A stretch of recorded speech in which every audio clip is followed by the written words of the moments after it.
აფხაზეთის ჯანდაცვის სამინისტროს მიერ გრძელდება სკრინინგ კვლევების ჩატარება დევნილ მოსახლეობაში.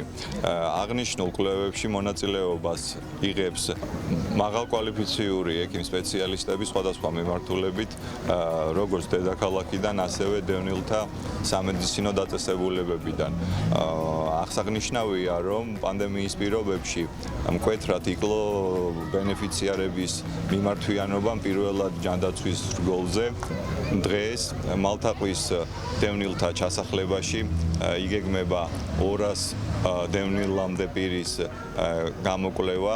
აფხაზეთის მთავრობის ინიციატივით და ქალაქ ფოთის მუნიციპალიტეტის ჩართულობით ფოთში დევნილთა დასახლებაში ჩატარდა მოქალაქეთა გასინჯვები, აქციის ფარგლებში მოწვეული იქნა სხვადასხვა კლინიკის სპეციალურად მოწვეული ექიმები, რომლებმაც დევნილ მოსახლეობას ჩაუტარეს სხვადასხვა სახის გამოკვლევები.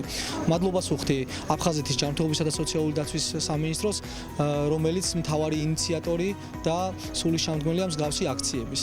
აქციის ფარგლებში დევნილთა დასახლებაში 200-მდე დევნილი მოქალაქეს ჩაუტარდა სხვადასხვა სახის გამოკვლევა.